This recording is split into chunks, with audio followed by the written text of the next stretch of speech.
Magandang araw sa inyo, mga kapuso at kasama sa bawat kwentuhan. Handa na ba kayong muling buksan ang inyong mga puso sa isang salaysay na susubok sa ating pananaw tungkol sa paghilom at pag-ibig? Samahan ninyo akong muli, ang inyong lingkod, sa isang paglalakbay na puno ng damdamin. Sabi nila, ang pinakamadilim na gabi raw ay nagluluwal ng pinakamaliwanag na umaga. Ngunit paano kung ang kadiliman ay nasa loob mismo ng iyong puso? Isang unos na hindi kayang patilain ng panahon. At paano kung ang tanging lunas ay isang sinag ng pag-asang darating sa paraang hindi mo kailanman inasahan? Halina't pakinggan natin ang kwento ng tahanang sinag. Crash! Ang tunog ng nabasag na plorera ay naging isang marahas na tuldok sa walang katapusang sigaw na bumabalot sa buong hasyenda amihan. Ang mga piraso ng mamahaling porselana ay kumalat sa sahig na gawa sa nara, tila mga luhang kristal na sumasalamin sa nawasak na kapayapaan ng tahanang yon. Humihingal na napasandal si Kael silakbo sa pader. Ang mga kamay ay nakakuyom sa magkabilang gilid. Ang bawat paghinga niya ay mabigat, tila may nakadagan sa kanyang dibdib. Ngunit ang tunog ng pagbasag ay panandalian lamang. Ang ingay na tunay na unti-unting dumudurog sa kanyang pagkatao ay muling umalingaw-ngaw. Isang walang tigil, sabay-sabay, at nakakabinging pag-iyak. Ang iyak ng kanyang tatlong anghel, ang kanyang kambal na sinatala, buwan at araw. Para kay Kael, ang kanilang mga iyak ay hindi natunog ng mga sanggol.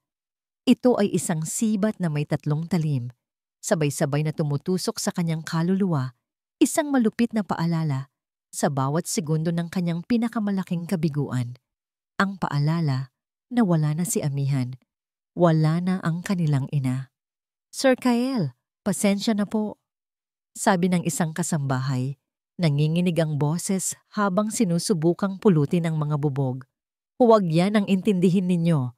Sigaw ni Kael. Ang boses ay paos sa pagod at galit.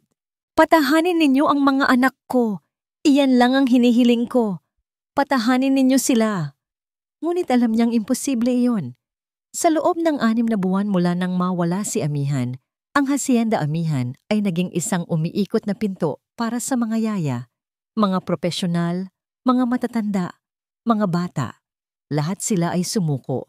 Walang gatas, walang laruan, walang hele, ang kayang tumalo sa kalungkutang bumabalot sa 3 munting nilalang. Napaupo si Kael sa isang silya, isinubsob ang muka sa kanyang mga palad. Amoy maasim na gatas at pulbos ang hangin. Ang dating maaliwalas at masayang sala na puno ng mga larawan nila ni amihan ay tila isang magulong kulungan.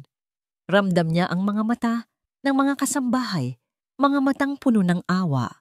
Ngunit para sa kanya, iyon ay paghusga. Siya ang ama, ngunit hindi niya kayang punan ang katahimikan.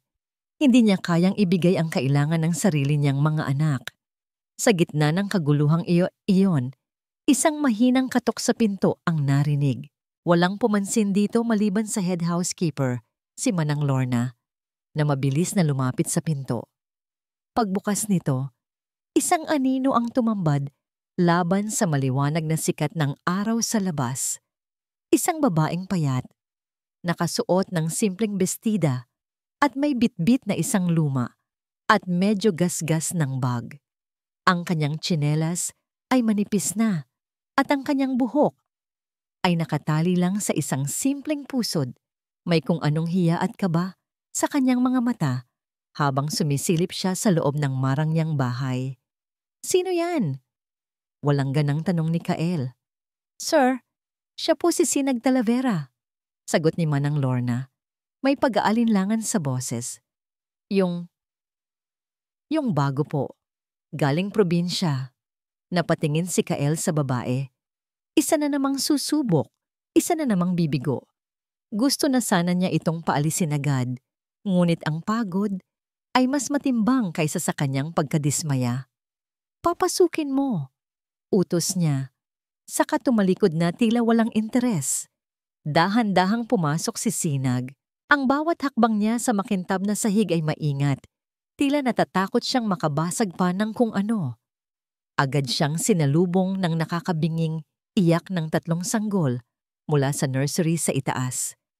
Nakita niya ang pagod sa mukha ng lahat, ang tensyon sa hangin, at ang lalaking nakaupo sa silya.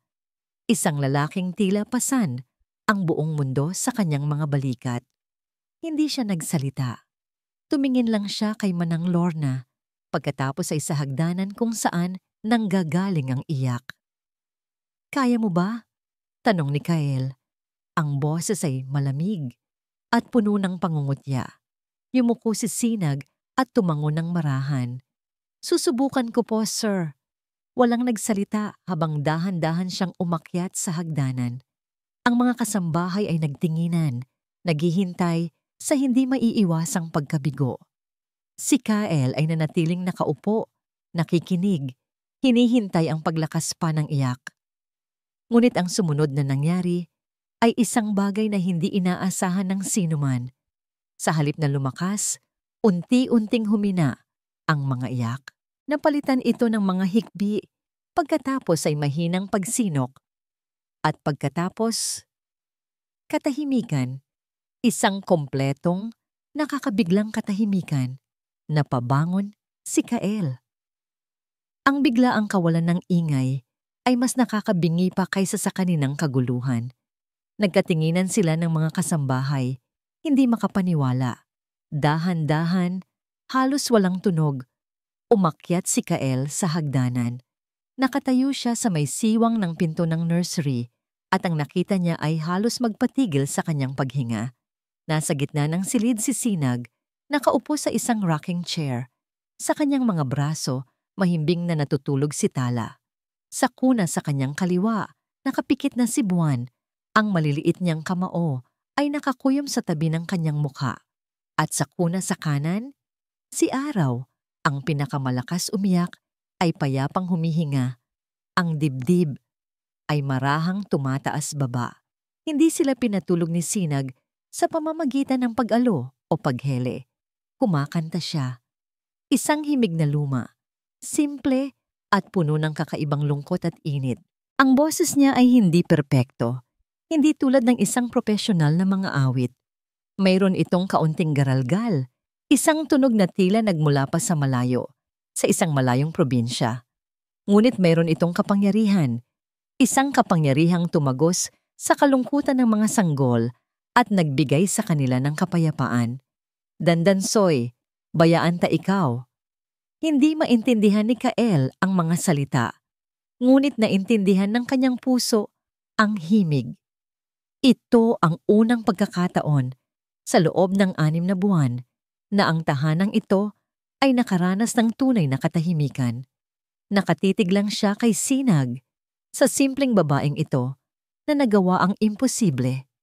Sa isang iglap, ang babaeng minamaliit niya kanina ay naging isang milagro. Isang pamilyar na boses ang pumutol sa sandaling iyon. "Kael, anong himala ito?" Dumating si Dr. Lazaro Montesillo, ang kanyang matalik na kaibigan at doktor ng pamilya. Nakangiti ito ng malapad, ngunit ang nangiting iyon ay hindi umabot sa kanyang mga mata. Pumasok siya sa loob. Ang mamahaling pabango ay sumisingaw sa hangin, isang matalim na kaibahan sa simpleng amoy ng silid. Bulong ni Kael, hindi maialis ang tingin kay Sinag. "Sino siya?" tanong ni Lazaro.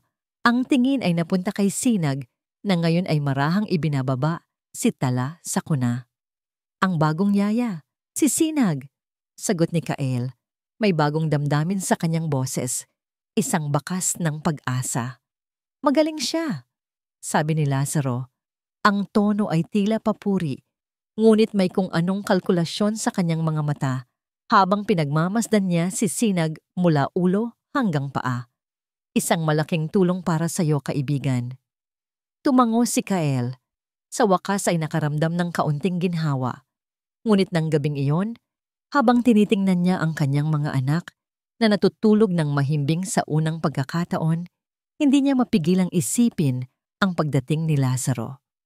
Pagkatapos magpaalam ng kaibigan, napansin ni Kael mula sa bintana ng kanyang silid na ang kotse ni Lazaro ay hindi pa umaalis. Nakaparada ito sa dilim sa labas ng kanilang gate at sa tabi nito, nakatayo ang anino ni Lazaro. Hindi gumagalaw. Nakatingin lamang sa bintana ng nursery kung saan naroon si Sinag at ang mga bata. Napakunot ang noo ni Kael. Nakita niya ang paraan ng paghuyom ng kamao ni Lazaro sa gilid nito. Isang mabilis, halos hindi mahahalata, ngunit puno ng lamig na kilos. Isang hindi maipaliwanag na kaba ang gumapang sa puso ni Kael. Ang katahimikang matagal na niyang hinahanap ay dumating na, ngunit kasama nito, tila isang bagong anino ang nabuo sa dilim. Dapat sana ay purong kaligayahan at ginhawa ang nararamdaman niya ngayong gabi. Ngunit bakit mayroon siyang pakiramdam na ang himalang dumating sa anyo ni Sinag ay hindi isang katapusan ng kanyang kalbaryo, kundi simula pa lamang ng isang mas malaki at mas mapanganib na pagsubok? Ang unang sinag ng umaga ay dahan-dahang gumapang sa malaking bintana ng Hacienda Amihan. Dala ang isang init na matagal nang hindi naramdaman sa loob ng tahanang iyon. Para kay Sinag, ang bawat umaga ay isang bagong simula. Isang pagkakataon upang palitan ng pag-asa ang lungkot na nakakapit sa mga pader. Sa loob ng isang linggo, ang dating magulong routine ng mansyon ay nagkaroon ng isang payapang ritmo. Ang nakakabinging iyak ay napalitan ng mahinang ungol ng mga sanggol na bagong gising. Ang amoy ng takot at pagod ay napalitan ng amoy ng bagong timplang kape at mainit na pandesal. Si Sinag ang sentro ng bagong mundong ito. Gumigising siya bago pa man tumilaok ang mga manok, inihahanda ang mga bote ng gatas, at tinitiyak na malinis at mabango ang nursery. Ang kanyang presensya ay tahimik ngunit makapangyarihan. Hindi lang ang mga sanggol ang kanyang inaalagaan, kundi ang buong bahay. Sa kanyang mga kamay, ang mga nalantang halaman sa paso ay muling nanariwa. Ang mga kurtinang laging nakasara ay muling binuksan upang papasukin ang liwanag. Ngunit ang pinakamalaking pagbabago ay nasa mga munting anghel ng hasyenda. Isang hapon, habang pinapalitan niya ng lampin si Araw at si Natala, at Buwan naman ay nakahiga sa playmat, sinubukan ni Sinag ang isang laro na itinuro sa kanya ng kanyang lola. Itinago niya ang kanyang mukha sa likod ng kanyang mga palad. "Where's Sinag?" bulong niya. Saka biglang inalis ang mga kamay. Bulaga. Sa una, mga blangkong titig lang ang isinukli sa kanya ng mga sanggol. Ngunit inulit niya ito na may kasamang mas masayang ngiti at mas malambing na boses. Bulaga. Isang mahinang tunog ang lumabas mula kay Buwan, tila isang maliit na bula ng hangin. Sinundan ito ng isang nangiti mula kay Tala. At pagkatapos, mula kay Araw, ang pinakamalungkot sa tatlo, isang tunog na hindi pa naririnig sa bahay na ito sa loob ng 6 na buwan. Isang tunog na dalisay at matamis. Isang halakhak. Napuno ng tuwa ang puso ni Sinag. Paulit-ulit niyang ginawa ang laro. At sa bawat bulaga, ang munting halakhak ni Araw ay sinasabayan na ng tawa ni Natala at Buwan. Ang silid ay napuno ng musika ng kaligayahan. Hindi niya namalayan. Sa may pintuan ng nursery, nakatayo si Kael. Narinig niya ang kakaibang tunog at dinala siya ng kanyang mga paa doon. Nakita niya ang eksena. Si Sinag na nakaluhod sa sahig. Ang mukha ay nagliliwanag sa tuwa at ang kanyang 3 anak tumatawa. Isang emosyon ang pumitik sa puso ni Kael. Isang bagay na akala niya ay tuluyan nang namatay kasama ni Amihan. Isang nangiti ang unti-unting sumilay sa kanyang mga labi. Isang maliit, halos hindi kapansin-pansin, ngunit totoong nangiti. Agad din niya itong pinigil at dahan-dahang tumalikod bago pa man siya mapansin ni Sinag. Ngunit ang imahe ng masayang eksenang yon ay nakaukit na sa kanyang isipan. Ang payapang hapong yon ay nabasag ng pagdating ng isang pamilyar na kotse. Bumaba si Dr. Lazaro Montesillo, dala ang isang basket ng prutas at ang kanyang pekeng ngiti. "Sinag, kumusta ka na dito?" Bati niya. Ang boses ay tila pulot sa tamis. "Mabuti naman po, Sir Lazaro," magalang na sagot ni Sinag habang kinakarga si Tala. Pinagmasdan siya ni Lazaro, ang mga mata ay tila sinusuri ang bawat galaw niya. "Mukhang hiyang na hiyang sayo ang mga bata. At ikaw sa kanila," sabi niya. Pagkatapos ay bumaling siya kay Sinag. Ang mga tanong ay nagsimulang maging personal. "Taga saan ka nga ulit sa probinsya? Mahirap ba ang buhay doon? Siguradong malaking tulong ang sahod mo dito para sa pamilya mo, ano?" Naramdaman ni Sinag ang bahagyang pag-atras. Ang mga tanong ay tila simple, ngunit may kung anong bigat sa paraan ng pagtatanong ni Lazaro. Tila siya isang ahas na dahan-dahang pumupulupot. "Opo, sir. Malaking tulong po." Sagot na lang niya, yumuko para iwasan ang titig nito. Nakita ni Sinag mula sa malayo na nag-uusap sina Kyle at Lazaro sa may sala. Inakbayan ni Lazaro si Kyle na parang isang mapagmahal na kaibigan. Hindi niya marinig ang pinag-uusapan nila, ngunit nakita niya ang pagbabago sa ekspresyon ni Kyle. Ang kaunting liwanag na nasilayan niya kanina sa mukha nito ay dahan-dahang naglaho, napalitan ng pamilyar na ulap ng pag-aalinlangan. Ang hindi alam ni Sinag, ito ang mga salitang ibinubulong ni Lazaro kay Kael. "Mukha naman siyang mabait, Kael. Pero alam mo na, ang mga taong galing sa probinsya madalas gipit. Hindi naman sa nagdududa ako, pero mag-ingat ka pa rin sa mga gamit ninyo. Lalo na sa mga alahas ni Amihan." Kinabukasan, habang naglilinis si Manang Lorna sa sala, bigla itong napatigil sa harap ng isang estante kung saan nakadisplay ang mga larawan ni Amihan. Nasaan na kaya yon? Bulong nito sa sarili. "Ang alin po, Manang?" tanong ni Sinag. "Yung paboritong suklay ni Ma'am Amihan, yung may perlas sa dulo. Laging nakalagay lang dito sa tabi ng litrato niya." Sagot ni Manang Lorna, ang nooy nakakunot sa pag-aalala. Hindi ito pinansin ni Sinag. Marahil ay nailigpit lang sa ibang lugar. Ngunit ang maliit na pag-aalalang iyon ay tila isang batong ibinagsak sa isang tahimik na lawa, lumilikha ng mga alon ng tensyon sa buong kabahayan.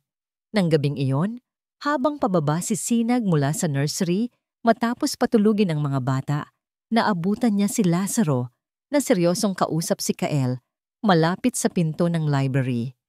Ang boses ni Lazaro ay mahina, ngunit puno ng isang nag-aalalang tono na nagpadala ng kaba sa dibdib ni Sinag. "Kael, I think we have a problem," sabi ni Lazaro. Ang muka ay nagpapakita ng matinding pag-aalala. Itinuro niya ang estante. "Yung suklay ni Amihan, yung may perlas. I can't find it anywhere." Napatingin si Kael sa walang lamang pwesto sa tabi ng litrato ng kanyang asawa. Ang kanyang muka ay dahan-dahang nagdilim. Ang kanyang mga mata ay nanlamig. At pagkatapos, dahan-dahan siyang lumingon. Ang mga mata niya ay direktang tumama sa kinatatayuan ni Sinag sa paanan ng hagdanan. Ang tingin na yon ay hindi na tingin ng isang taong may pasasalamat. Ito ay tingin ng isang taong nagsisimula ng magduda. Ang katahimikan na pumuno sa sala ay mabigat at malamig. Tila kayang durugin ang buto ng sinuman. Ang mga mata ni Kael ay nakapako kay Sinag, at sa mga matang iyon, ang bahagyang pag-asang isinilang sa loob ng isang linggo ay ganap ng naging abo. Para kay Kael, ang suklay na yon ay hindi lang isang bagay. Iyon ang suklay na huli niyang ginamit para ayusin ang buhok ni Amihan bago ito ilibing. Iyon ay isang sagradong alaala, isang piraso ng kanyang asawa na nananatili sa mundong ito. At ang ideya na ang alaalang iyon ay kinuha, nilapastangan, ng parehong taong nagdala ng panandaliang kapayapaan sa kanyang tahanan. Ang ideya na iyon ay isang lason na mabilis na kumalat sa kanyang ugat. "Sinag," sabi ni Kael. Ang boses ay walang emosyon na mas nakakatakot kaysa sa isang sigaw. Pumunta ka dito. Nanginginig ang mga tuhod na lumapit si Sinag. Bawat hakbang ay tila isang milya ang layo. Nakita niya ang galit sa mukha ni Kael.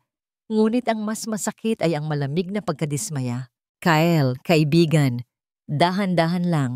Sabat ni Lazaro, umaarting siya ang tagapamagitan. Baka naman nagkamali lang tayo ng lagay. Huwag nating basta-basta pagbintangan ng bata. Ang bawat salita niya ay tila pagtatanggol. Ngunit sa katunayan, ito ay gatong na lalong nagpapaalab sa apoy ng hinala ni Kael. Sir, bulong ni Sinag, ang mga mata ay nagsisimula ng mamasa. Wala po akong alam sa sinasabi ninyo. Wala kang alam, ulit ni Kael. Isang mapaklang tawa ang kumawala sa kanyang lalamunan. 1 linggo ka pa lang dito. 1 linggo pa lang na may nawawalang gamit sa bahay na ito. Magpaliwanag ka. Hindi niya binigyan ng pagkakataon si Sinag na sumagot. Ang kanyang isip ay sarado na. Ang mga salita ni Lazaro mula sa mga nakaraang araw ay umalingaw-ngaw sa kanyang isipan. Madalas gipit. Mag-ingat ka. Ang lahat ay nagtutugma sa isang perpektong, masakit na larawan. Sir Kael, maniwala po kayo sa akin. Pagmamakaawa ni Sinag, ang luha ay tuluyan ng bumagsak sa kanyang mga pisngi. Kahit kailan po ay hindi pumasok sa isip kong magnakaw. Ang mga anak niyo lang po ang inaatupag ko. Huwag mong gamitin ang mga anak ko. Angil ni Kael. Ang boses ay biglang tumaas. Ang pagbanggit sa kanyang mga anak mula sa bibig ng isang taong pinaghihinalaan niya ay isang dagdag na insulto. Kael, para magkaalaman na, sabi ni Lazaro. Inilagay ang kamay sa balikat ni Kael. Tumingin siya kay Sinag na may pekeng awa. Sinag, para na rin malinis ang pangalan mo. Papayag ka bang tingnan natin ang mga gamit mo? Para lang mapanatag ang loob ng lahat. Ang mungkahi ay tila isang patibong na walang kawala. Kung tatanggi si Sinag, aaminin niyang may itinatago siya. Kung papayag siya, isusuko niya ang kanyang dignidad. Sa huli, wala siyang pagpipilian. Tumango siya, ang mga luha ay patuloy sa pag-agos habang niyakap niya ang sarili. Kinuha ni Lazaro ang luma at gasgas na bag ni Sinag mula sa isang sulok. Ang eksena ay tila isang dula-dulaan na siya ang direktor. Dahan-dahan na may halong pag-aatubili, binuksan niya ang bag sa ibabaw ng isang mesa. Isa-isang inilabas ni Lazaro ang laman. Isang lumang pitaka na may lamang ilang baryo at isang gusot na 20 pesos. Isang rosaryo na gawa sa kahoy. Isang lukot na litrato ng kanyang pamilya sa probinsya, isang ina, isang ama, at isang nakababatang kapatid na babae. Lahat ay nakangiti. Ang mga simpleng gamit na yon ay isang tahimik na testimonya sa kahirapan at pananampalataya ni Sinag. At pagkatapos, sa ilalim ng lahat ng yon, kinuha ni Lazaro ang isang bagay na nakabalot sa isang pain. Dahan-dahan niya itong binuksan. Sa gitna ng maruming panyo, kumislap ang perlas sa dulo ng suklay ni Amihan. Ang hangin ay tila ninakaw mula sa baga ni Kael. Ang nakikita niya ay hindi na mapagkakailang ebidensya. Ang lahat ng pag-aalinlangan ay naglaho, napalitan ng isang nagngangalit na katiyakan. Ano ito? Tanong ni Kael. Ang boses ay nanginginig sa pigil na galit. Sir, hindi ko po alam kung paano napunta yan dyan. Sigaw ni Sinag. Ang boses ay basag na. Hindi po sa akin yan. Maniwala po kayo. Ngunit hindi na nakikinig si Kael. Ang nakikita niya lang ay ang mukha ng isang traidor. Isang babaeng ginamit ang kahinaan ng kanyang mga anak para makapasok sa kanyang tahanan at pagnakawan ang alaala ng kanyang asawa. Hindi ko akalain, sabi ni Kael. Dahan-dahang lumapit sa kanya, ang bawat salita ay tila isang sampal. Binigyan kita ng tiwala. Pinapasok kita sa bahay ko. Pinahawakan ko sa iyo ang pinakamahalagang bagay sa buhay ko. At hindi ko po sinira ang tiwalang yun. Sagot ni Sinag. Ang tingin ay puno ng sakit. Ang sakit ay hindi dahil sa paratang, kundi dahil sa kawalan ng tiwala sa mga mata ni Kael. Sir, mas masakit pa po sa akin na isipin ninyong kaya kong gawin ito kaysa sa paratang ninyo. Ang kanyang mga salita ay hindi tumagos sa pader ng galit na itinayo ni Kael sa paligid ng kanyang puso. Dumukot siya sa kanyang bulsa, kumuha ng isang makapal na rolyo ng pera at inihagis ito sa sahig sa paanan ni Sinag. Ang mga papel na pera ay kumalat na parang mga tuyong dahon. Iyan, bayad mo, sabi ni Kael. Ang boses ay puno ng pagkasuklam. Sobra-sobra pa yan para sa isang linggong serbisyo at sa isang suklay. Ngayon, lumayas ka sa pamamahay ko. Napatitig si Sinag sa pera. Pagkatapos ay kay Kael. Ang kanyang pag-iyak ay biglang huminto. Napalitan ito ng isang tahimik at basag na dignidad. Hindi niya pinulot ang pera. Hindi ko po kailangan ng pera ninyo, sir. Sabi niya, ang boses ay mahina, ngunit matatag. Ang kailangan ko po sana ay ang tiwala ninyo. Tumalikod siya at nagsimulang maglakad palabas. Dala lamang ang kanyang sarili at ang durog niyang puso. Hindi man lang niya kinuha ang kanyang bag. Habang naglalakad siya palabas ng malaking pinto, ang langit na kanina'y maaliwalas ay biglang nagdilim. Ang mga unang patak ng ulan ay nagsimulang bumagsak, kasabay ng kanyang mga luha. Naglakad siya papalayo sa ilalim ng ulan. Walang direksyon, walang payong, isang basang-basang anino na nilalamon ng paparating na unos. Sa loob ng hasyenda, nakatayo pa rin si Kael. Ang dibdib ay bumababa at tumataas sa galit. Ngunit sa kanyang likuran, isang pamilyar na tunog ang muling nagsimulang umalingaw-ngaw mula sa itaas. Isang iyak. Sinundan ito ng isa pa at isa pa, hanggang sa ang buong bahay ay muling napuno ng sabay-sabay na pagtangis ni Natala, buwan at araw. Ngunit sa pagkakataong ito, ang kanilang mga iyak ay mas malakas, mas desperado. Tila hinahanap nila ang himig na nag-iisang nagpatulog sa kanila. Ang kapayapaan ay nawala. Ang himala ay pinalayas. At si Kael Silakbo ay naiwang mag-isa sa gitna ng unos na siya mismo ang muling naghasik. Ang desisyon ni Kael ay parang isang bato na ibinagsak sa gitna ng hasyenda. Mabilis, marahas, at lumikha ng mga alon na muling lumunod sa buong kabahayan. Ang panandaliang kapayapaan ay naging isang malayong alaala, isang pangarap na ginising ng isang malupit na katotohanan. Ang yak ay nagbalik. At sa pagbabalik nito, tila mas malakas pa ito kaysa dati. Mas puno ng pananabik, tila may hinahanap na hindi na nila muling makikita. Nagsimula muli ang parada ng mga yaya. Ang una ay si Aling Nena, isang matandang may malawak na karanasan na ipinagmamalaki ang 20 taon sa pag-aalaga ng mga bata. Ngunit ang kanyang mga tradisyonal na pamamaraan, ang pag-uga sa duyan, ang mga kantang bayan, ay walang epekto. Matapos ang 2 araw ng walang tulog, isinuko niya ang kanyang bandera.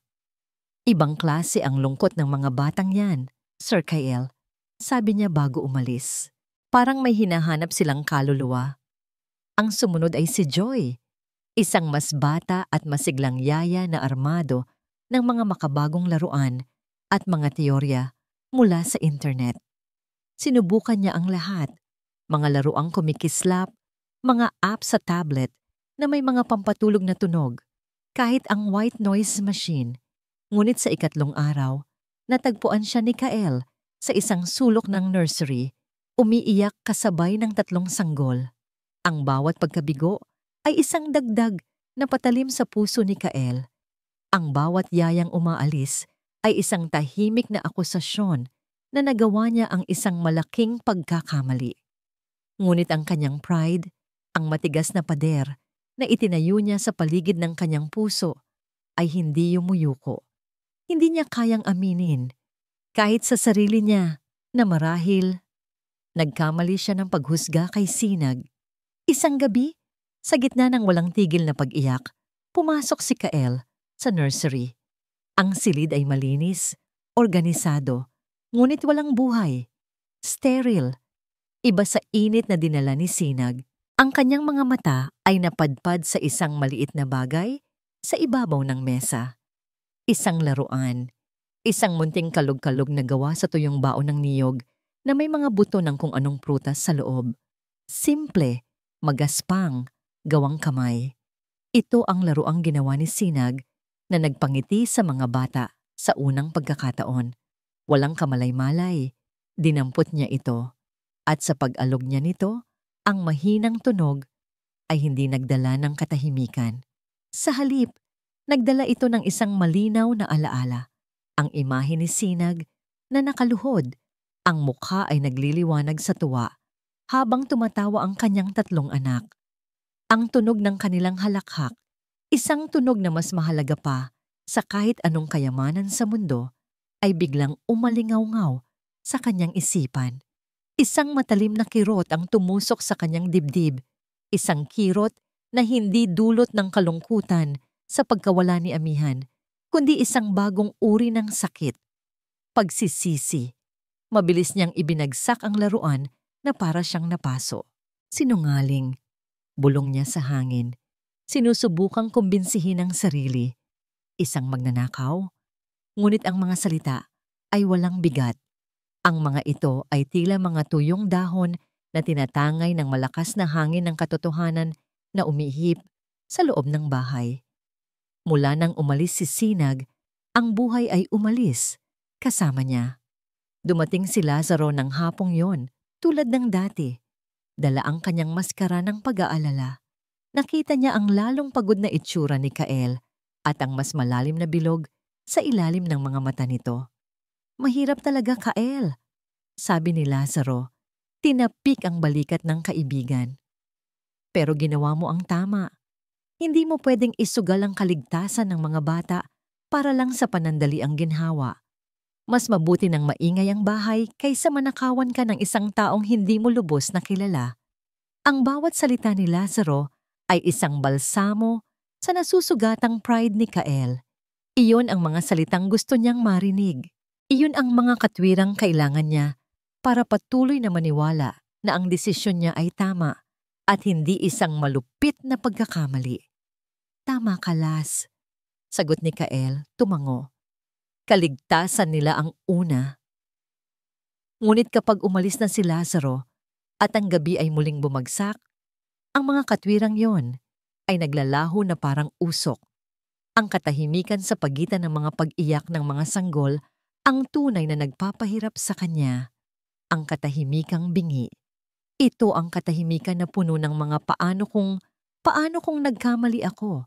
Paano kung may naglagay lang ng suklay sa bag niya? Paano kung pinalayas ko ang nag-iisang taong tunay na nagmalasakit sa mga anak ko? Isang gabi, hindi na niya matiis. Ang 4 na sulok ng kanyang silid ay tila kumikitid, dinudurog siya. Kailangan niya ng gagawin. Kailangan niya ng makakapagpabaling ng kanyang isipan. Bumangon siya mula sa kama at naglakad sa pasilyo. Ang kanyang mga paa ay nagkusa. Dinala siya sa isang pinto na hindi pa niya muling binubuksan sa loob ng 6 na buwan. Ang pinto ng dating opisina ni Amihan. Ang hangin sa loob ay mabigat. Amoy alikabok, mga lumang libro, at ang bahagyang naglalahong halimuyak ng pabango ni Amihan.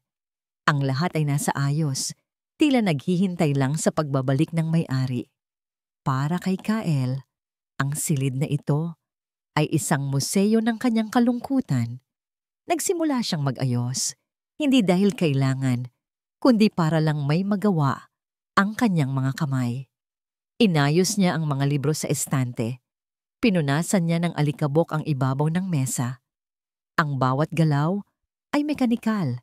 Isang paraan upang takasan ang ingay sa kanyang ulo. Habang nililinis niya ang ilalim ng malaking mesa na gawa sa mahogany, ang kanyang mga daliri ay sumayad sa isang bagay na magaspang, isang maliit na nakausling kahoy. Sa unay inakala niyang bahagi lang ito ng disenyo, ngunit nang kanyang subukang itulak, isang maliit na tunog ng pag-click ang narinig niya. Isang bahagi ng sahig sa ilalim ng mesa ang bahagyang umangat. Napakunot ang noo ni Kael. Dahan-dahan niyang itinaas ang maliit na tabla at tumambad sa kanyang harapan ang isang sikretong kompartimento. Isang maliit na espasyo na malinis at walang alikabok.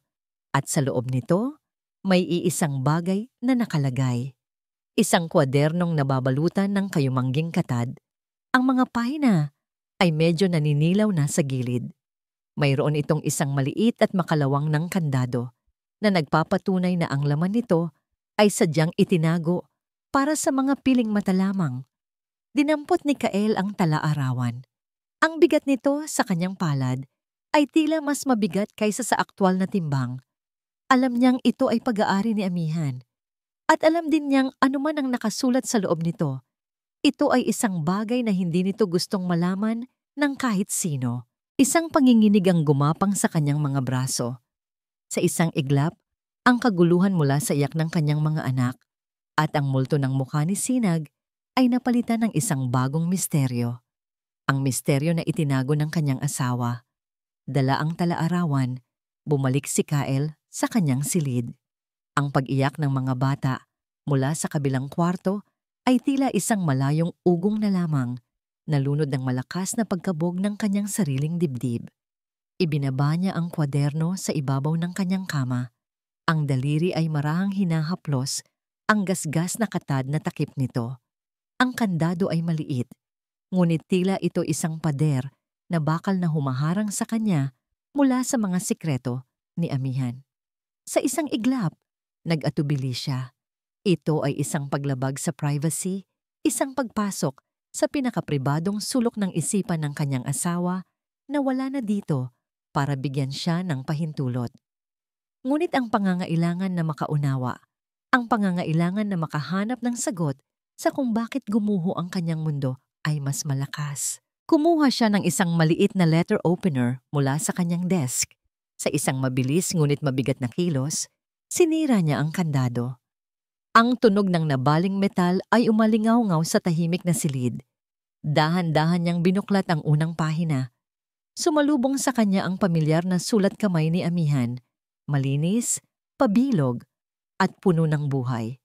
Ang mga unang pahina ay puno ng masasayang alaala.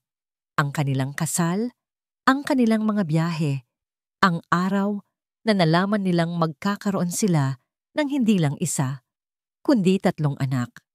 Habang nagbabasa si Kael, ang pader na itinayo niya ay unti-unting gumuho. Ang mga luha ay tahimik na dumaloy sa kanyang mga pisngi. Naroon sa mga pahinang iyon, ang babaeng minahal niya, buhay na buhay, nangangarap para sa kanilang pamilya. Pagkatapos ay napunta siya sa isang entry na may petsang 1 taon na ang nakalipas. Ang mga salita ay tila tumalon mula sa pahina at sinampal siya. June 12, nakatulog na sa wakas ang mga bata. Kanina, habang binabantayan ko sila, hindi ko mapigilang kantahin ang isang lumang himig na bigla ko na lang naalala. Ang Dandansoy. Naalala ko tuloy si Lola Ising, ang dati naming labandera sa probinsya noong bata pa ako. Lagi niya yung kinakanta sa akin kapag malungkot ako. May kung anong hiwaga sa kantang yon. Isang halo ng lungkot at pag-asa. Sana, kapag lumaki na ang mga anak ko, maikwento ko sa kanila ang tungkol dito. Sana marinig din nila ang kantang nagpatulog sa akin noong ako naman ang sanggol. Nanlamig ang dugo ni Kael. Dandansoy. Ang pangalan ng kanta ay parang kidlat na tumama sa kanyang isipan. Ang kantang kumalma sa kanyang mga anak. Ang kantang nagmula sa bibig ni Sinag. Hindi ito isang random na kanta. Ito ay isang sinulid. Isang koneksyon mula sa nakaraan ni Amihan patungo sa kasalukuyan. At ang sinulid na yon, pinutol niya. Pinalayas niya ang babaeng nagdala ng isang piraso ng pagkabata ng kanyang asawa sa loob mismo ng kanilang tahanan. Ang bigat ng kanyang pagkakamali ay dumagan sa kanya na parang isang bundok. Ngunit ang pagyanig na yon ay simula pa lamang. Ipinagpatuloy niya ang pagbabasa, nililipat ang mga pahina patungo sa mga mas bagong entry, mga linggo bago ang aksidente. Ang tono ng pagsusulat ni Amihan ay dahan-dahang nagbago. Mula sa pagiging masayahin, naging puno ito ng pag-aalala. October 3, may kakaiba sa mga numero ng kumpanya. Tiningnan ko ang mga ulat para sa Villaverde Project at tila may malaking halaga na hindi tugma. Sinubukan kong kausapin si Lazaro tungkol dito dahil siya ang namamahala sa finances ng proyektong yon. Ngumiti lang siya at sinabing, baka nagkamali lang ako ng tingin, pero alam ko ang nakita ko. October 10, muli kong kinausap si Lazaro. Nagalit na siya ng bahagya sa pagkakataong ito. Amihan, hayaan mo na sa akin to, sabi niya. Huwag mong stress-in ang sarili mo. Mayroong takot sa kanyang mga mata. Hindi ko ito gusto. Napatigil sa pagbabasa si Kael, si Lazaro. Ang kanyang matalik na kaibigan, ang taong tinuring niyang kapatid, ang taong kasama niya sa bawat pagbangon at pagbagsak? Imposible. Ngunit ang mga salita ni Amihan ay malinaw. Ang ebidensya ay nasa harap niya, nakasulat sa itim at puti. Ang kanyang mga kamay ay nanginginig na habang nililipat niya ang mga pahina. Ang bawat salita ay isang martilyo na pumupukpok sa pundasyon ng kanyang tiwala. Nabasa niya ang tungkol sa mga nawawalang resibo, mga transaksyon sa mga supplier na hindi niya matandaang inaprubahan, at ang paulit-ulit na pag-iwas ni Lazaro sa tuwing tatanungin niya ito ng direkta. Ang imahe ni Lazaro na nag-aalala para sa kanya, na nagbubulong ng lason laban kay Sinag, ay biglang nagkaroon ng isang bagong, mas nakakatakot na kahulugan. Hindi iyon pag-aalala ng isang kaibigan, iyon ay pagmamanipula ng isang taong may itinatagong kasalanan. At pagkatapos, narating niya ang huling pahina, ang huling entry. Ang petsa ay nakasulat sa itaas. October 28, ang gabi bago mamatay si Amihan. Ang sulat kamay niya ay bahagyang nanginginig, tila isinulat ng nagmamadali. Ang mga salita ay tumagos sa puso ni Kael na parang isang kutsilyong may yelo. Nababaliw na ako. Kinumpronta ko si Lazaro kanina. Sinabi kong mag-hire ako ng external auditor bukas para tingnan ang lahat. Nakita ko ang gulat sa mga mata niya, Kael. Tunay na gulat at takot. Pagkatapos ay bigla siyang naging sobrang bait. Halos nakakatakot. Nagpumilit siya na raw ang mag-check ng sasakyan ko para sa mahabang biyahe ko bukas papuntang Batangas. Sabi niya, para daw sigurado. Para sa kaligtasan ko raw, may mali. Mayroong napakamali. Natigilan si Kael. Ang talaarawan ay nahulog mula sa kanyang mga kamay, bumagsak sa sahig na walang tunog. Ang aksidente, ang sirang preno, ang pagpupumilit ni Lazaro na tulungan si Amihan. Ang lahat ng piraso ay biglang nagkabit-kabit, bumubuo ng isang larawan na napakalagim, napakasama, na halos hindi kayang tanggapin ng kanyang isipan. Hindi ito aksidente. Ang kanyang kaibigan, ang kanyang kapatid. Ang pag-iyak ng mga bata sa kabilang silid ay nagpatuloy, ngunit para kay Kael, ang buong mundo ay biglang naging tahimik. Isang nakakabinging katahimikan na puno ng isang katotohanang mas masakit pa kaysa sa kamatayan. Ang katotohanan ng isang karumal-dumal na pagtataksil. Ang madaling araw ay dumating ng hindi namamalayan ni Kael. Nananatili siyang nakaupo sa sahig ng kanyang silid. Ang likod ay nakasandal sa kama. Ang talaarawan ni Amihan ay nasa kanyang kandungan na parang isang mabigat na lapida. Ang kanyang mga mata ay tuyo, naubos na ang kanyang mga luha. Ang natira ay isang bagong damdamin na mas malamig at mas matalim kaysa sa kalungkutan. Isang nagyeyelong galit. Ang bawat alaala niya kasama si Lazaro sa loob ng nakaraang 6 na buwan ay muling umikot sa kanyang isipan. Ngunit ngayon, mayroon na itong bagong nakakasuklam na kulay. Ang mga yakap ng pakikiramay ni Lazaro ay hindi na init ng isang kaibigan, kundi ang malamig na pagpulupot ng isang ahas. Ang kanyang mga salita ng pampalubag loob ay hindi na aliw, kundi mga kasinungalingang idinisenyo para panatilihin siyang bulag. At si Sinag, ang mukha ng dalaga, puno ng luha at pagkalito, ay biglang lumitaw sa kanyang isipan. Ang pagtataboy niya dito ay hindi na isang pagkakamali dahil sa pagdadalamhati. Iyon ay isang krimen. Ipinagkanulo niya ang isang inosenteng tao dahil nagtiwala siya sa isang demonyo. Isang demonyong nagtatago sa likod ng maskara ng kanyang pinakamatalik na kaibigan. Bumangon si Kael. Bawat galaw niya ay mabagal, sinadya, at puno ng isang bagong determinasyon. Ang lalaking durog at nawawala ay naglaho na. Sa kanyang lugar, isang lalaking may misyon ang isinilang. Isang misyon para sa hustisya. Hustisya para kay Amihan. At pagtubos para kay Sinag. Alam niyang hindi niya maaaring basta-basta komprontahin si Lazaro. Ang salita ng isang patay laban sa salita ng isang respetadong doktor, kailangan niya ng ebidensya. Ebidensyang hindi maikakaila. Nang umagang yon, nang dumating si Lazaro para sa kanyang daily check-up sa mga bata, sinalubong siya ni Kael na may isang nangiti. Isang ngiting pinilit, ngunit sapat na para linlangin ang isang taong kampante sa kanyang panlilinlang. Laz, salamat sa pagdating, sabi ni Kael. Tinapik pa ang balikat nito.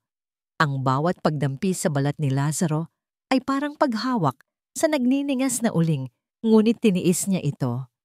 Siyempre naman, Kael, hindi kita iiwan, sagot ni Lazaro. Ang mga mata ay puno ng pekeng simpatya. Kumusta na ang paghahanap ng bagong yaya? Wala pa rin, sagot ni Kael. Umarte na tila pagod at bigo. Mukhang si Sinag lang talaga ang may kayang magpatigil sa iyak nila. Pero tama ka, Laz. Hindi ako pwedeng magtiwala sa kahit sino. Buti na lang, nandyan ka. Nakita ni Kael ang bahagyang pagmamalaki sa mga mata ni Lazaro. Ang ahas ay nakakagat sa pain. Sa pag-aakala nitong kontrolado pa rin nito ang sitwasyon, hindi nito malalaman na ang biktima ay isa na ngayong mga ngaso. Pagkaalis ni Lazaro, agad na kumilos si Kael. Ang una niyang ginawa ay tawagan ng talyer kung saan huling dinala ang kotse ni Amihan.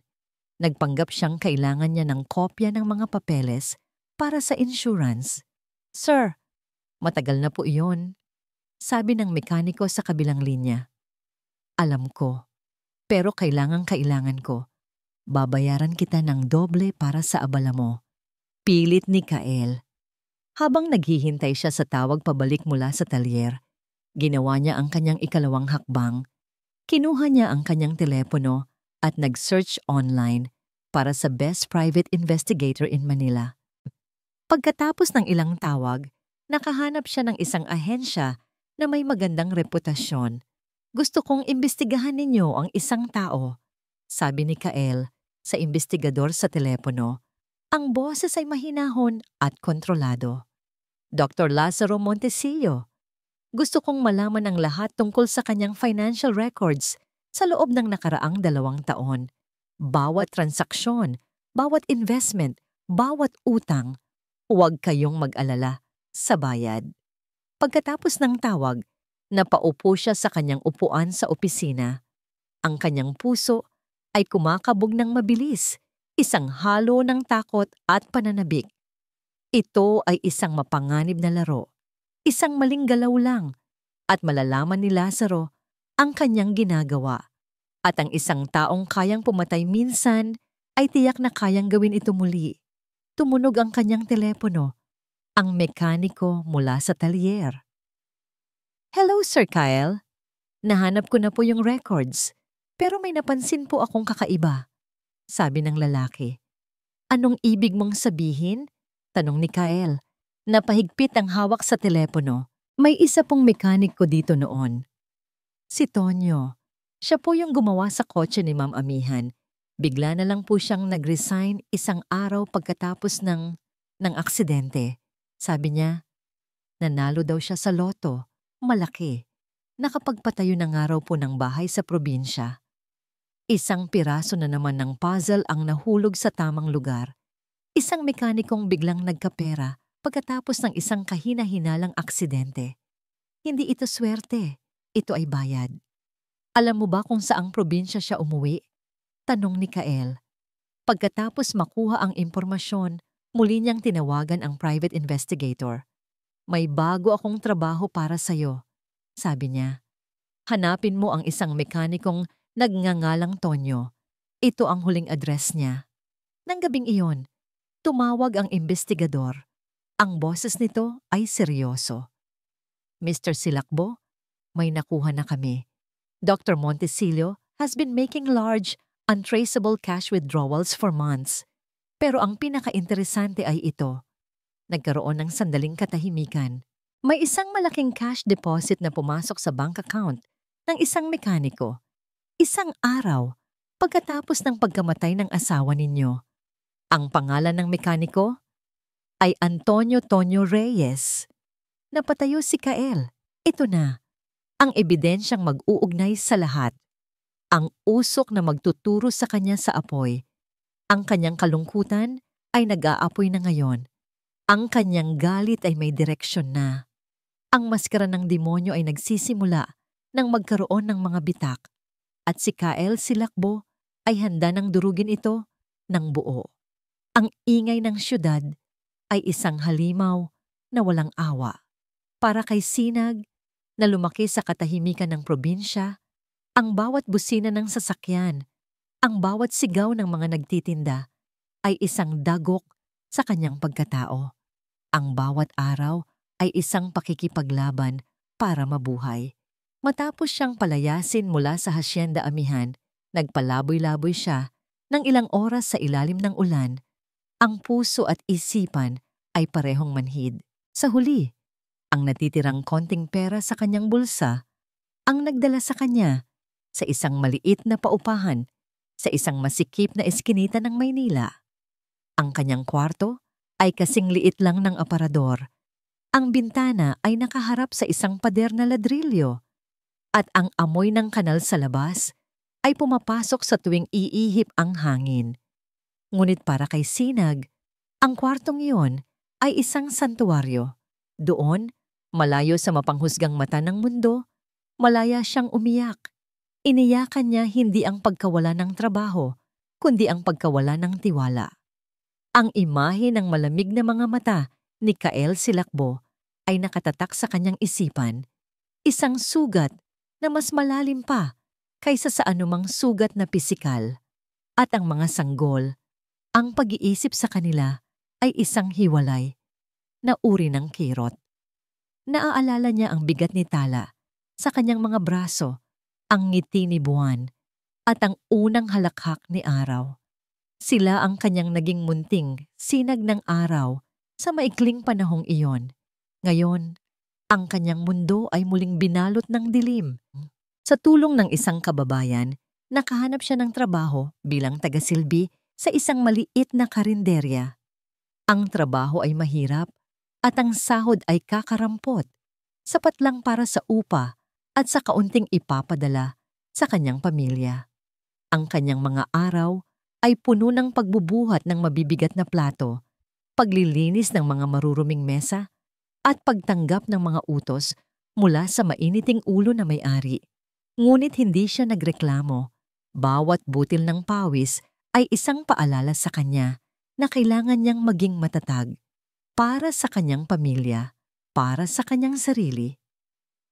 Sa gabi, pagkatapos ng 12 oras na trabaho, babalik siya sa kanyang maliit na kwarto, pagod na pagod, ngunit may dignidad na buo pa rin. Isang gabi, habang nagpupunas siya ng mesa, isang pamilyar na boses ang nagpatigil sa kanyang paggalaw. Isang order ng kape, miss. Nangangatog si Sinag ng dahan-ahan siyang lumingon. Nakaupo sa isang mesa sa pinakasulok ng karinderya, nakangiti na parang isang demonyo, ay si Dr. Lazaro Montecillo. Ang kanyang suot ay mamahalin at ang kanyang pabango ay tila hindi bagay sa amoy ng mantika at sibuyas sa loob ng kainan. Sir Lazaro, bulong ni Sinag, ang puso ay nagsimulang kumabog ng mabilis. Anong ginagawa ninyo dito? Hinanap kita. Siyempre, sabi ni Lazaro. Ang boses ay mahinahon, ngunit may lamig. Hindi naman pala ganoon kahirap. Kailangan nating mag-usap. Nagpalingalinga si Sinag. Wala po tayong dapat pag-usapan. Meron? Giit ni Lazaro. Ang nangiti ay naglaho. Tungkol sa pamilya mo sa probinsya. Kumusta na nga pala ang kapatid mong si Lani? Sa pagkakaalam ko, nag-aaral pa siya. Hindi ba? Masipag na bata. Sayang naman kung may mangyayaring masama sa kanya. Ang banta ay hindi direktang sinabi, ngunit malinaw pa sa sikat ng araw. Nanlamig ang buong katawan ni Sinag. Ang halimaw na dati ay nagtatago sa anino, ay ngayon ay nasa harap niya. Ipinapakita ang kanyang mga pangil. Ano po ang gusto ninyo? Tanong ni Sinag. Ang boses ay nanginginig sa takot. Simple lang, sagot ni Lazaro. Sumandal sa kanyang upuan. Gusto kong manatili kang isang multo. Isang alaala na lang para kay Kael. Huwag kang magpapakita. Huwag kang magpaparamdam. Kalimutan mong nakilala mo sila. Kapag ginawa mo yan, magiging ligtas ang pamilya mo. Naiintindihan mo ba? Walang nagawa si Sinag kundi tumango. Ang mga luha ay nagbabadyang tumulo. Umalis si Lazaro na kasing bigla ng kanyang pagdating. Iniwan si Sinag na nakatayo, nanginginig sa takot at kawalan ng pag-asa. Kinabukasan, isang maliit na kahon ang dumating sa karinderya. Naka-address sa kanya, ngunit walang pangalan ng nagpadala. Nanginginig ang mga kamay na binuksan niya ito. Sa loob, nakalagay ang isang sirang manika. Ang damit nito ay punit-punit. Ang isang mata ay tanggal at ang buhok ay magulo. Ito ang eksaktong uri ng manika na laging bitbit ng kanyang kapatid na si Lani noong bata pa ito. Isang mensahe iyon. Isang malinaw at malupit na mensahe. Kaya kitang sirain. Tulad ng pagkasira ng manikang ito, napahagulgol si Sinag, niyakap ang kahon. Ang syudad na dati ay lugar lamang ng pakikipaglaban para mabuhay ay naging isang kulungan. At si Dr. Lazaro Montesillo, ang bantay na may hawak ng susi, hindi lang ng kanyang kalayaan, kundi pati na rin ng kaligtasan ng mga taong pinakamamahal niya. Ang munting sinag sa dilim ay unti-unting nilalamon ng anino ng kasamaan. Ang mga impormasyong nakuha ni Kael mula sa kanyang investigador ay parang isang mapa na may iisang destinasyon. Ang St. Jude's Medical Center, ang ospital kung saan idineklarang patay si Amihan.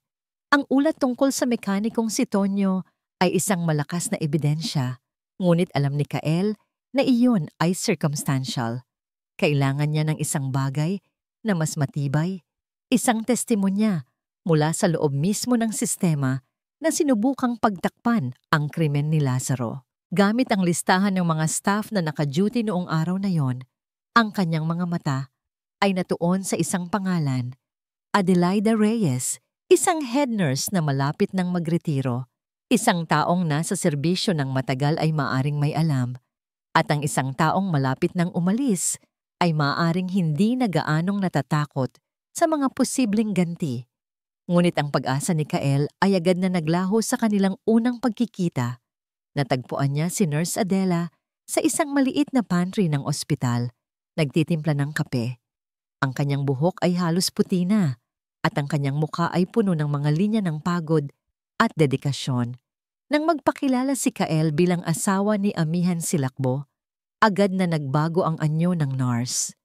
Ang kaninang kalmadong mukha ay napalitan ng isang maskara ng kaba.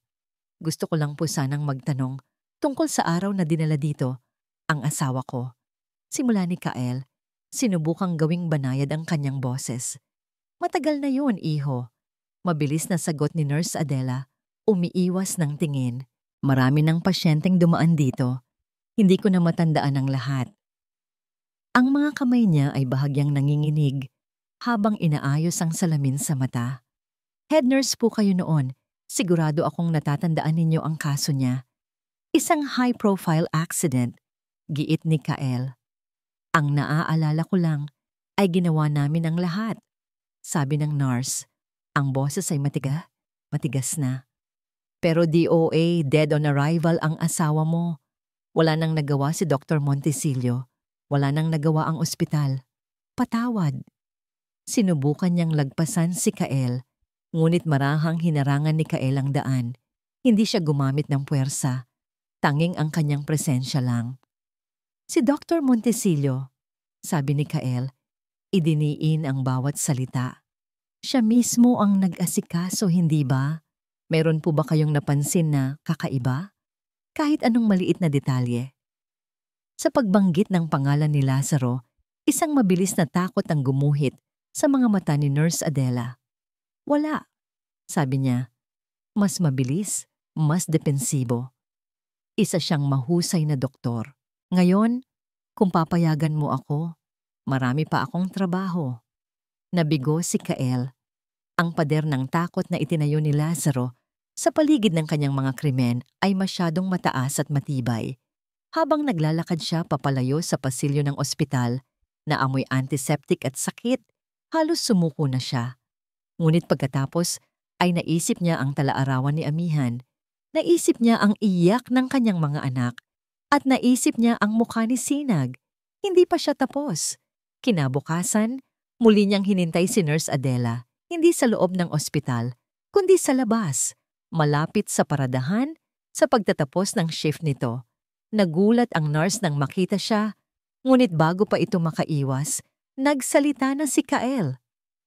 Nurse Adela, pakiusap, sabi niya. Ang boses ay iba na. Wala na ang pagiging investigador. Ang naroon ay ang boses ng isang desperadong ama at nagkasalang asawa. Hindi na po ito tungkol sa mga detalye ng aksidente. Ito ay tungkol sa konsensya. Napatigil ang nurse. Mayroon akong 3 anak. Patuloy ni Kael, kinuha ang kanyang wallet at ipinakita ang isang maliit na larawan ni Natala, buwan at araw. 6 na buwan na silang ulila. 6 na buwan na silang umiiyak gabi-gabi, hinahanap ang kanilang ina. Nakita niya ang paglambot sa mga mata ni Nurse Adela habang nakatingin ito sa larawan. At dahil sa kasinungalingan ng taong pumatay sa nanay nila, dagdag ni Kael, ang boses ay nabasag. Nagawa kong magpalayas ng isang inosenteng tao, isang mabuting babae na ang tanging kasalanan ay ang magdala ng kaunting kapayapaan sa mga anak ko. Sinira ko ang buhay niya dahil naniwala ako sa isang demonyo. Nurse Adela, may mga apo po ba kayo? Tumango ang nurse. Ang mga mata ay nagsimula ng mamasa. Kung ganoon, alam ninyo ang pakiramdam, sabi ni Kael. Hindi ko na maibabalik ang asawa ko, pero kaya ko pang bigyan ng hustisya ang kanyang alaala. Kaya ko pang itama ang pagkakamali ko sa isang taong walang kasalanan.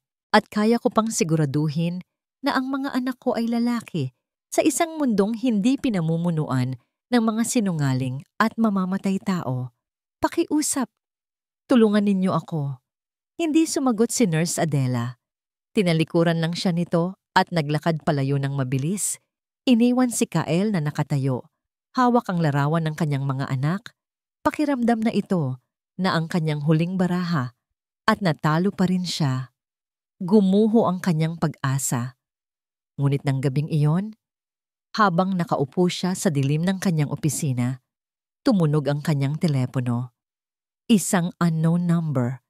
Nag-aalangan siyang sagutin ito. Hello? Isang pamilyar. Nanginginig na boses ang sumagot mula sa kabilang linya. Mr. Silakbo? Nurse Adela? Gulat na tanong ni Kael. Huwag kang magtatanong kung paano ko nakuha ang numero mo. Bulong ng nurse, ang boses ay puno ng takot. Makinig kang mabuti dahil minsan ko lang itong sasabihin. Pumunta ka sa akin bukas. Mayroong kopya ng orihinal na report. Ang report na pinasira sa akin ni Dr. Lazaro, ang tawag mula kay Nurse Adela, ay parang isang kidlat na gumuhit sa madilim na kalangitan ng kawalan ng pag-asa ni Kael. Ito na ang hinihintay niya, ang susi, ang sandata na wawasak sa lahat ng kasinungalingan ni Lazaro. Kinabukasan, maaga siyang nagtungo sa maliit na bahay ni Nurse Adela sa isang tahimik na subdivision. Sinalubong siya ng nurse na may mga matang puno ng takot ngunit may bago ring determinasyon. Walang paligoy-ligoy, iniabot nito sa kanya ang isang brown envelope. Salamat sa Diyos at nag-iingat ako ng mga kopya ng lahat ng bagay, bulong ni Nurse Adela. Matagal ko nang gustong itapon ito dahil sa takot, pero mas matakot pala akong mabuhay na may dalang ganito kabigat na kasalanan. Nanginginig ang mga kamay na binuksan ni Kael ang envelope. Sa loob ay isang manipis na papel, isang photocopy ng unang ulat mula sa emergency room. Malinaw na nakasulat doon, sa ilalim ng initial findings, ang mga salitang isinulat ng residenteng doktor bago ito palitan ni Lazaro. Suspected brake line tampering. Recommend full police investigation. Ang mga salitang iyon ay sumuntok sa sikmura ni Kael. Ito na. Ang pisikal na ebidensya, ang itim sa puti. Salamat, sabi ni Kael. Ang boses ay puno ng emosyong hindi niya masabi. Salamat sa tapang ninyo, Nurse Adela. Hindi ito tapang, iho, sagot ng nurse. Ito ay obligasyon. Ngayon, umalis ka na bago pa may makakita sa iyo dito. Hawak ang envelope na parang ito ang pinakamahalagang bagay sa mundo. Agad na nagmaneho si Kael papunta sa pinagkakatiwalaan niyang abogado at mula doon, diretso sa isang mataas na opisyal ng pulisya na kaibigan ng kanyang ama. Inilatag niya ang lahat, ang talaarawan ni amihan, ang ulat ng private investigator tungkol sa mekaniko, at ang pinakabago at pinakamatibay na ebidensya, ang orihinal na medical report. Ang mukha ng opisyal ay dahan-dahang nagseryoso habang tinitingnan ang mga dokumento. Kael, ito ay malala, sabi nito. Kailangan nating kumilos ng mabilis at maingat. Ang kalaban mo ay hindi basta-basta. Bumuo sila ng isang plano. Gagamitin nila ang impormasyon para makakuha ng warrant of arrest, ngunit kailangan nilang hintayin ang tamang tiyempo. Samantala, ipinag-utos ng opisyal na maglagay ng surveillance sa bawat galaw ni Lazaro. Ang pain ay nailatag na. Hihintayin na lang nilang kumagat ang ahas. Ang takot ay naging pang-araw-araw na kasama ni Sinag. Ang bawat anino sa eskinita ay tila anino ni Lazaro. Bawat hindi pamilyar na customer sa karinderya ay tila isang espiya. Ang sirang manika ay nakatago sa ilalim ng kanyang kama. Isang palaging paalala sa panganib na nag-aabang hindi lang sa kanya, kundi sa kanyang pamilya. Isang gabi, pagkatapos ng kanyang shift, naglalakad siyang mag-isa, pauwi sa kanyang maliit na kwarto. Ang eskinita ay madilim at tahimik, maliban sa malayong tunog ng mga sasakyan. Bigla, isang itim na van na walang plaka ang huminto sa kanyang tabi. Bago pa man siya makasigaw, bumukas ang pinto. Dalawang malalaking lalaki ang mabilis na bumaba. Tinakpan ng isa ang kanyang bibig ng isang panyong may matapang na amoy, habang binuhat siya ng isa pa papasok sa van. Ang kanyang mga pagpupumiglas ay walang silbi. Ang amoy ng chemical ay mabilis na umakyat sa kanyang utak at ang kanyang paligid ay unti-unting naging isang umiikot na kadiliman. Sa kabilang banda ng syudad, si Kael ay hindi mapakali sa kanyang opisina. Hinihintay ang tawag mula sa pulisya. Biglang tumunog ang kanyang telepono. Ito ang private investigator. Mr. Silakbo, sabi ng investigador. Ang boses ay apurado. May problema? Montecillo left his clinic an hour ago. Hindi siya umuwi. Ang surveillance team ay sinusundan siya papunta sa isang warehouse district sa may Pantalan. Mukhang may gagawin siyang hindi maganda. Kasabay nito, Dahan-dahang nagkamalay si Sinag. Ang kanyang ulo ay kumikirot at ang kanyang paningin ay malabo. Nakatali ang kanyang mga kamay at paa sa isang upuan na gawa sa metal. Ang amoy ng kalawang at alikabok ang pumuno sa hangin. Nasa isang abandonadong bodega siya at sa harap niya, dahan-dahang lumabas mula sa dilim si Lazaro Montesillo.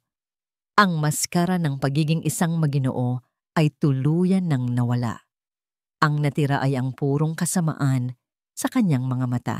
"Gising ka na pala, Sinag," sabi ni Lazaro. Ang boses ay malamig at walang emosyon. "Sayang. Mas madali sana kung tulog ka lang habang tinatapos ko ito." Bakit? Bakit ninyo ito ginagawa?" Hirap na tanong ni Sinag. "Dahil isa kang abala," sagot ni Lazaro.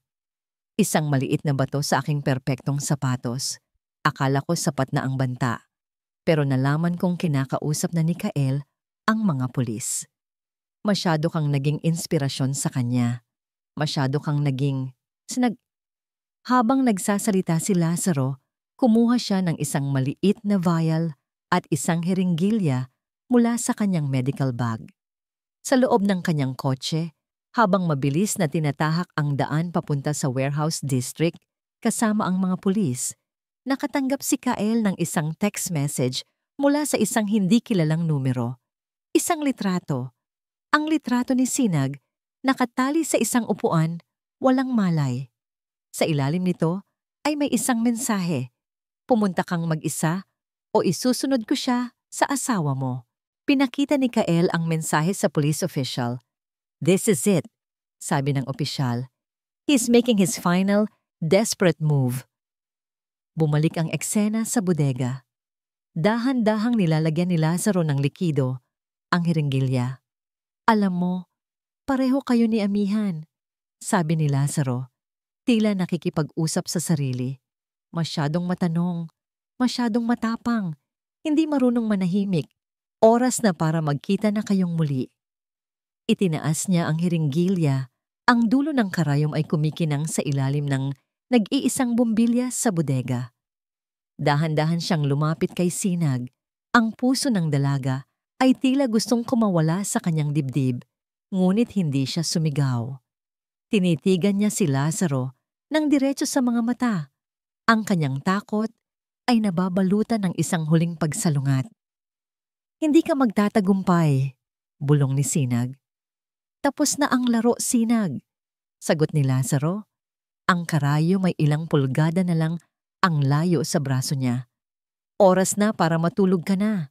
Ang dulo ng karayom ay dumampi sa balat ni Sinag, malamig at matalim. Isang pangako ng walang hanggang katahimikan. Napapikit si Sinag. Hinihintay ang tusok, hinihintay ang pagpasok ng lason sa kanyang katawan. Ngunit hindi ito dumating. Lag. Ang malaking pinto ng bodega ay biglang bumukas nang may malakas na puwersa. Tila sinipa ng isang higante. Sumugod papasok ang isang grupo ng mga pulis na armado. Ang mga flashlight mula sa kanilang mga baril ay sumayaw sa madilim na espasyo. Lumilikha ng magugulong anino. "Pulis! Ibaba mo ang arma mo!" Sigaw ng isang opisyal. Nagulat si Lazaro. Sa isang iglap, ang kanyang kontroladong mundo ay gumuho. Ang mga ngaso ay naging biktima. Ngunit ang desperasyon ay isang mapanganib na hayop. Sa halip na sumuko, mabilis siyang kumilos. Binitawan niya ang heringgilya at hinablot si Sinag. Ginamit ang katawan nito bilang panangga. Idinikit niya sa leeg ni Sinag ang isang maliit, ngunit matulis na scalpel na kinuha niya mula sa kanyang bulsa. "Huwag kayong lalapit!" Sigaw niya, ang boses ay basag sa galit at takot. "Isa pang hakbang at sasaksakin ko siya." Napatigil ang mga pulis. Sa likuran nila, lumabas si Kael mula sa anino. Ang kanyang mukha ay isang maskara ng purong galit at pag-aalala. Nang makita niya si Sinag na nasa panganib, isang bagay ang pumitik sa loob niya. "Lazaro!" tawag ni Kael. Ang boses ay umalingaw-ngaw sa buong bodega. "Ako ang harapin mo. Huwag mong idamay ang isang inosenteng tao." Napatingin si Lazaro kay Kael at sa mga mata nito, nakita ni Kael ang isang taong tuluyan ng nawala sa katinuan. Ang nangiti ni Lazaro ay baluktot at puno ng kabaliwan. Inosente? Ulit ni Lazaro. Tumawa ng malakas. Walang inosente dito, Kael. Lalo na hindi ang asawa mo. Kung sana ay naging tanga na lang siya at hindi nangialam sa mga bagay na hindi niya dapat pakialaman. Buhay pa sana siya ngayon. Buhay pa sana tayo bilang magkaibigan. Hindi tayo kailanman naging magkaibigan. Sigaw ni Kael. Ginagamit mo lang ako. Ginagamit mo ang tiwala ko habang ninanakawan mo ako. At pinatay mo siya, Lazaro. Pinatay mo si Amihan. Oo, pinatay ko siya. Umamin si Lazaro. Ang kanyang sigaw ay puno ng hinanakit. At dapat lang sa kanya yon. Akala niya sino siya. Akala niya mas magaling siya sa akin. Ibinigay ko ang lahat para sa kumpanyang yan, para sa pamilya mo. Tapos ano? Isang maling galaw lang, sisirain niya ang buong buhay ko? Hindi. Hindi ako papayag.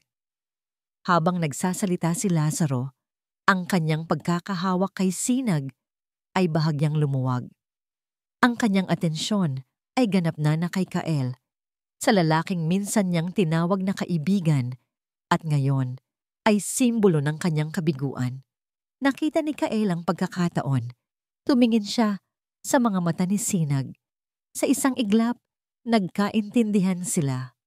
Lahat ng ito para sa pera? Tanong ni Kael.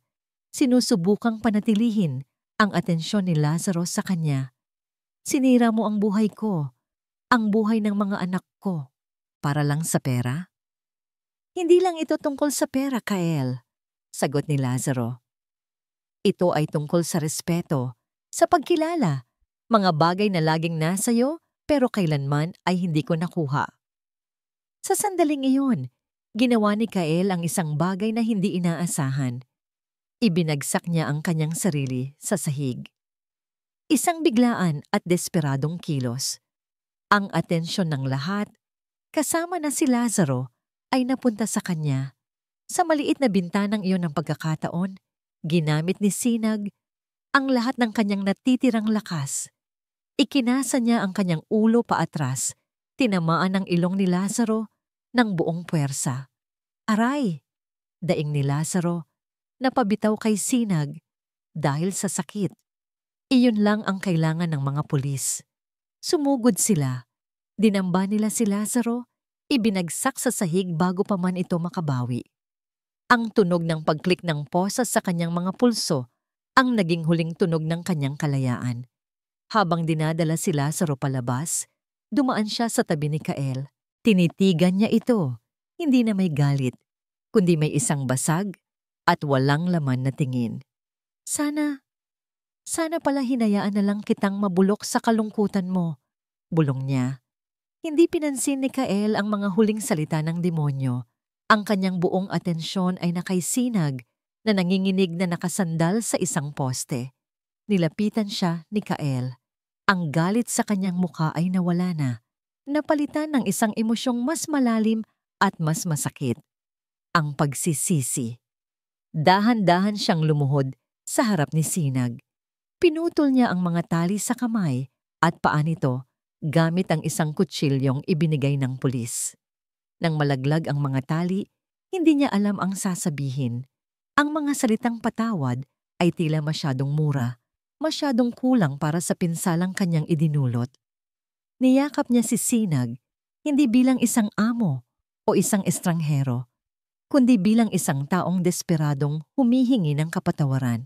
Isinubsob niya ang kanyang mukha sa balikat nito at ang mga luhang matagal niyang pinigilan ay sa wakas bumuhos na parang isang sirang dam. Sinag, patawarin mo ako, hagulgol niya. Patawarin mo ako sa lahat. Naramdaman ni Sinag ang init ng kanyang mga luha sa kanyang balikat at sa gitna ng dumi at panganib ng bodega, sa unang pagkakataon, naramdaman niya ang tunay na pagsisisi ng lalaking sumira sa kanyang puso. Dahan-dahan, itinaas niya ang kanyang nanginginig na kamay At marahang hinaplos ang likod ni Kael. Isang maliit na kilos, ngunit sa kilos na yon, mayroong isang mensahe na mas malakas pa kaysa sa mga salita. Isang mensahe ng pag-unawa, ng awa, at ng simula ng pagpapatawad. Nang biglang bumigay ang katawan ni Sinag, ang adrenaline na nagpanatili sa kanyang lakas ay biglang nawala. Napalitan ng matinding pagod at trauma. Nawalan siya ng malay sa mga braso ni Kael. "Sinag!" sigaw ni Kael. Ang takot ay muling bumalik sa kanyang boses. Maingat niyang binuhat ang walang malay na katawan ni Sinag na parang ito ang pinakamahalagang bagay sa mundo. "Medic!" sigaw niya sa mga pulis. "Kailangan namin ng medic!"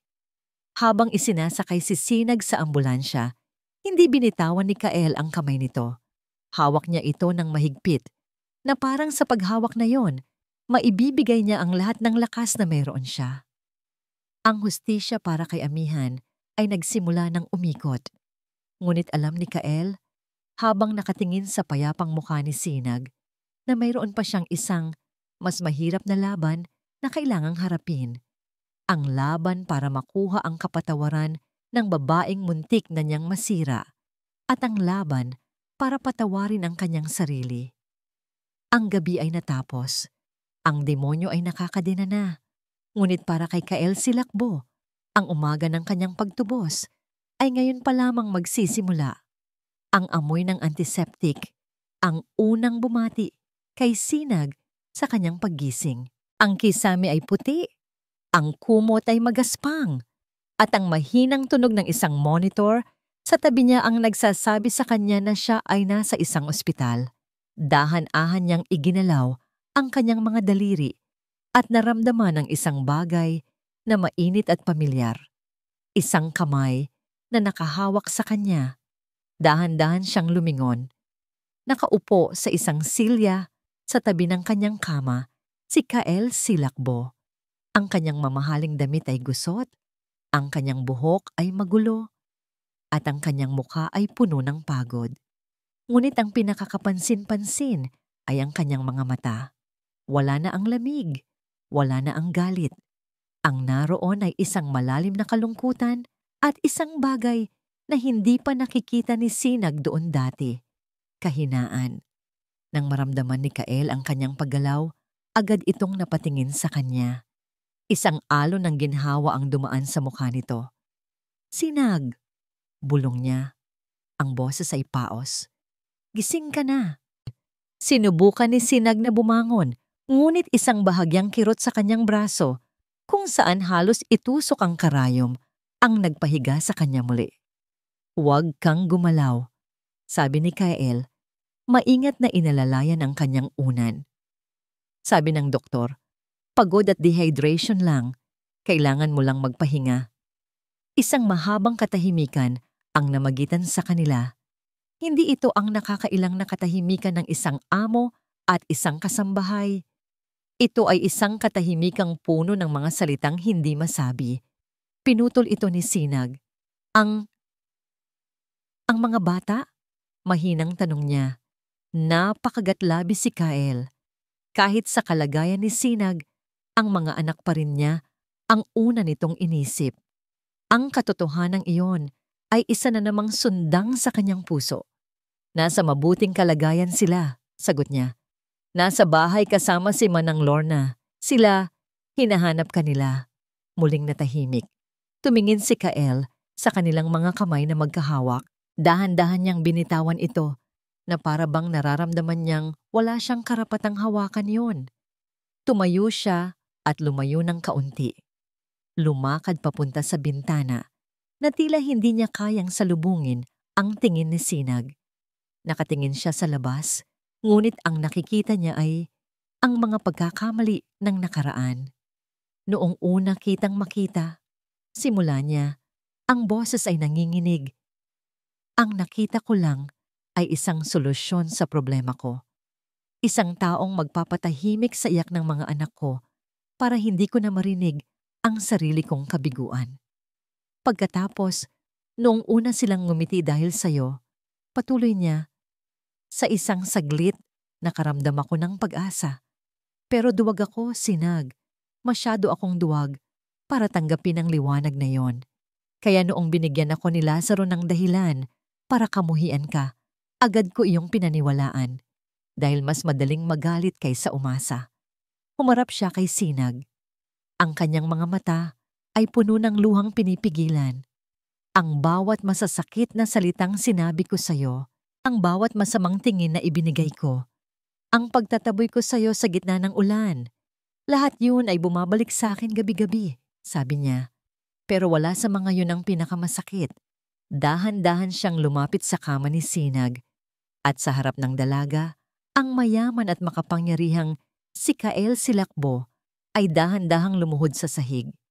Ang pinakamasakit sa lahat, Sinag, sabi niya, ang mga luha ay tuluyan ng bumagsak, ay ang katotohanang ang pagiging bulag ko ang naglagay sa iyo sa panganib. Muntik ka nang mamatay dahil sa akin, dahil sa katangahan ko. Ibinaba niya ang kanyang ulo, ang kanyang mga balikat ay nanginginig sa bawat hagulgol. Hindi ko hinihiling na patawarin mo ako ngayon, sabi niya. Ang boses ay basag. Hindi ko alam kung mapapatawad mo pa ba ako, pero kailangan kong sabihin ito. Patawad, Sinag. Patawad sa hindi ko pagtitiwala sa'yo. Patawad sa pananakit ko sa'yo. Patawad dahil hindi kita nakita bilang ikaw.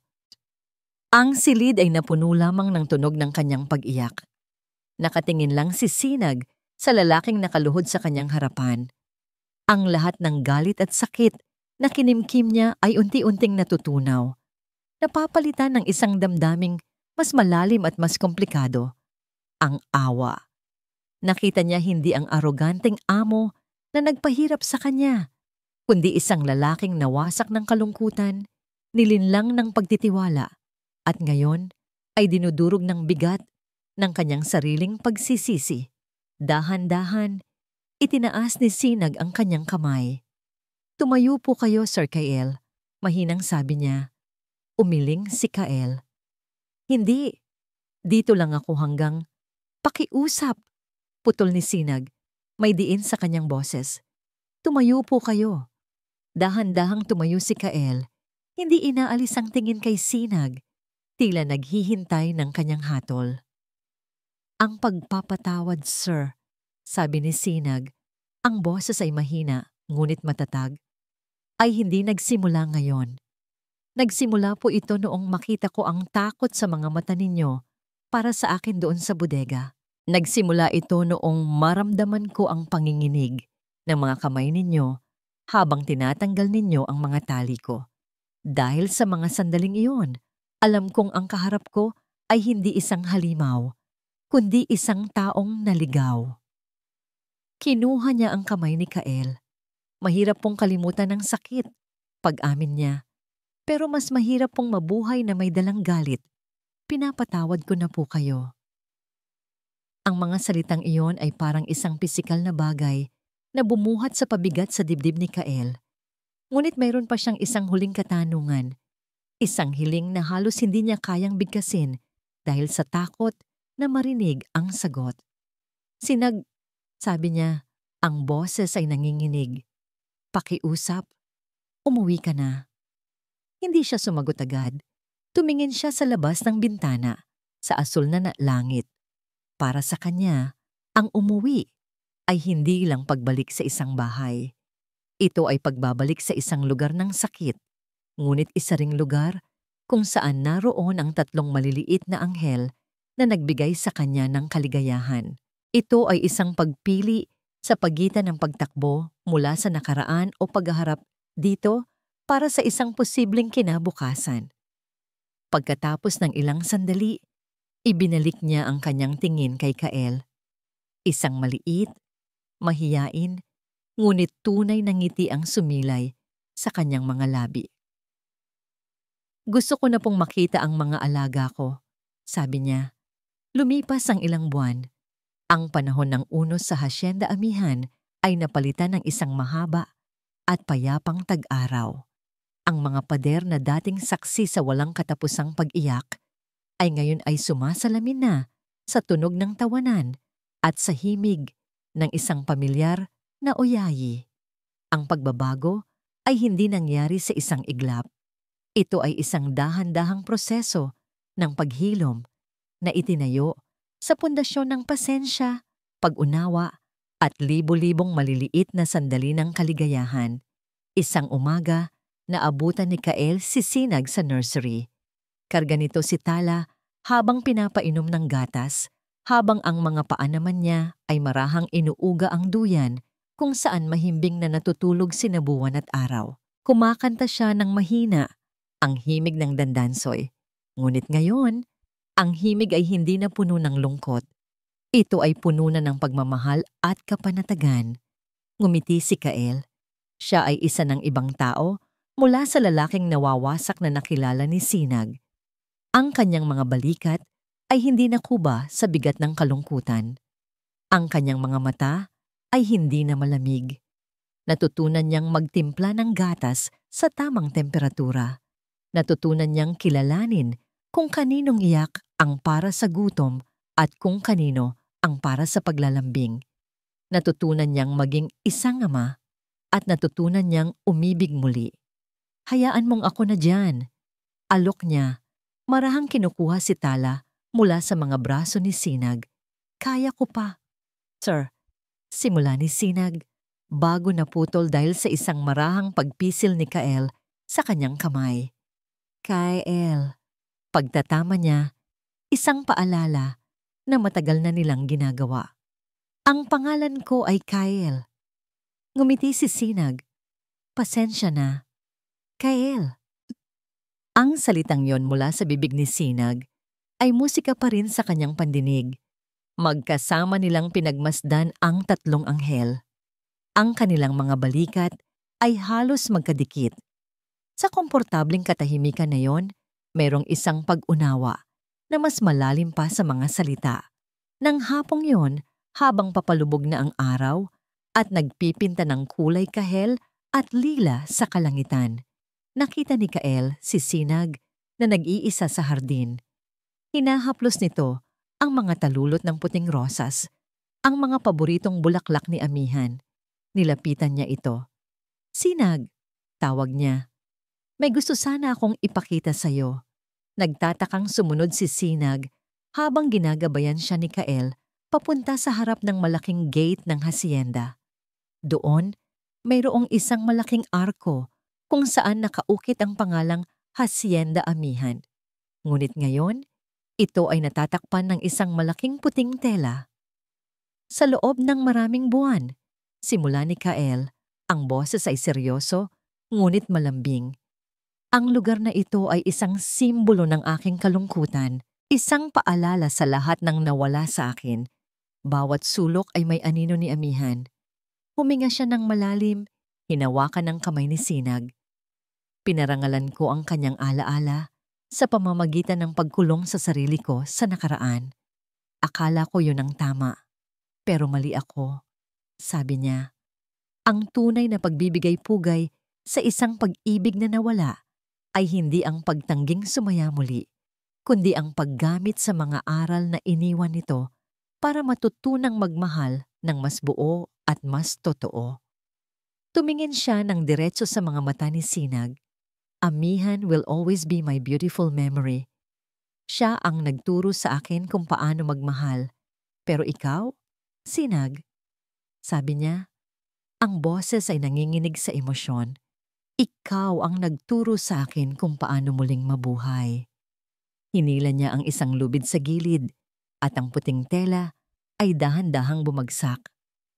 Sa ilalim nito, isang bagong pangalan ang nakaukit sa makintab na kahoy na sinisinagan ng ginintuang kulay ng papalubog na araw.